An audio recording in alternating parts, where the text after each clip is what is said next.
L'Alia de A à Z, une chronique proposée par l'association AMI, AMI pour une Alia réussie. ישראל היא הבית שלי, ישראל החלום שאיתי, ישראל כאן ועכשיו, ישראל. Alors, lors de la chronique précédente, nous vous avons donné des conseils pour choisir le lieu de votre habitation en Israël, quelle ville, quel quartier et surtout quelle démarche faire avant de signer un contrat pour un appartement. Le contrat signé, il est temps de préparer votre déménagement. Bon, alors la première étape est d'ordre psychologique. Ok, donc une préparation mentale avant de quitter sa maison. Ça veut dire quoi, Manuela ? Tout simplement convoquer ses amis, organiser des soirées d'adieu, un kidouche à la sina.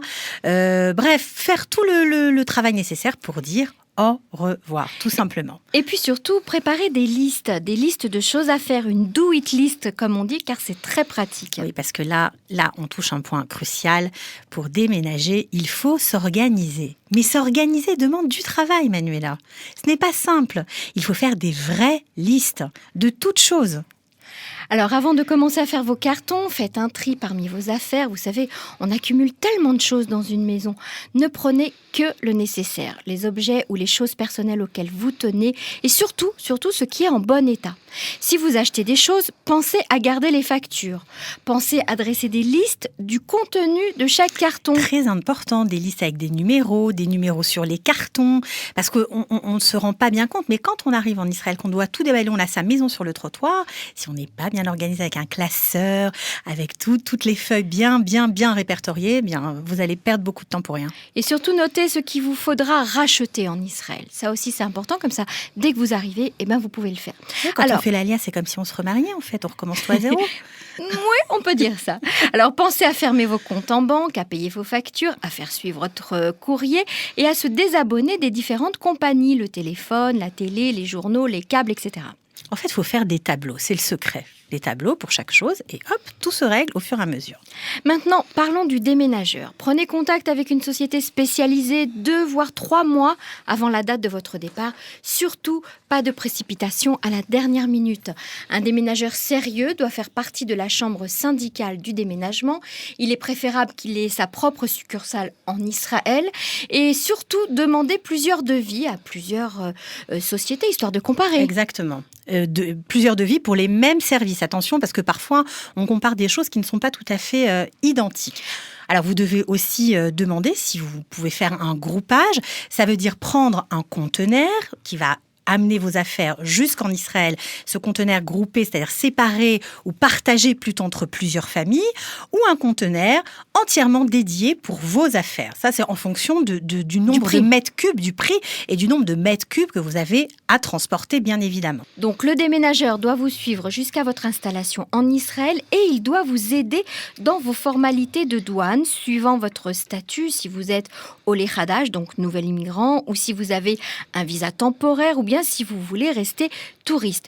Vous aurez ou pas à acquitter des taxes de douane. Voilà, et il va vous guider pour ça en bon professionnel qu'il est, bien évidemment. Et il vous demandera également de lui fournir un certain nombre de papiers administratifs. Alors veillez à constituer votre dossier consciencieusement et à faire des photocopies de tout document. Ne lui remettez pas des originaux. Voilà, vous faites des photocopies et bien sûr, vous ne les mettez pas dans vos valises. Vous les gardez sur vous lorsque vous montez dans l'avion. Oui, c'est très important. Cathy, on leur parle des délais de livraison. Moi, je voudrais d'abord parler de quelque chose de très important qui a un lien évidemment avec le délai de livraison. Il faut savoir que lorsqu'on fait son alia et son cadre, comme on dit, on doit camper. Alors, soit on décide de camper en France ou de l'endroit d'où on part, soit on décide de camper en Israël. C'est vrai. C'est un choix, voilà. Il faut bien y réfléchir. Alors les délais, on vous conseille bien sûr de bien vérifier avec le transporteur qu'il s'engage vis-à-vis de vous à une date précise, mais il y a souvent, voire toujours, un décalage entre ce qui était prévu et la réalité. Ouais. Donc, petite en général, préparation c'est 3 mentale. semaines, on va dire. 3 semaines pour récupérer son cadre, mais ça peut être un mois, ça peut être 2. Ça dépend des périodes aussi ça dans peut l'année. être une semaine, ça Exactement. dépend. Alors, préparez-vous, mais vous risquez d'avoir aussi une très bonne surprise. Si ça se trouve, ça va se faire très vite et très bien. Les affaires Je peux donner mon exemple personnel. Allez, vas-y. Je suis arrivée à l'aéroport de Ben Gurion. J'ai à peine posé les valises chez ma famille qu'on m'a téléphoné en me disant « Il faut vite venir à Ashdod, votre cadre est là ». Donc toi, c'était sans délai. Les affaires de première nécessité, les médicaments, l'ordinateur ou le doudou du petit dernier doivent voyager avec vous dans vos bagages à main. Bien évidemment. Et ainsi que tous les originaux de tous vos papiers officiels. Exact. Les diplômes et les factures, etc., etc. Vous devez souscrire une assurance pour votre cadre contre le vol, la casse, les incendies. Oui, ça arrive. Voyez ça avec le transporteur. Gardez un double de chaque document dans un classeur destiné à cet effet. On ne vous le redira jamais assez. Soyez organisés. C'est très important. Et si vous ne savez pas vous organiser, prenez des cours. Ça vous aidera pour Israël également. Téléphonez-nous. Non, mais justement, c'est là où il faut téléphoner aux conseillers de l'association AMI qui vous guideront durant toutes vos démarches.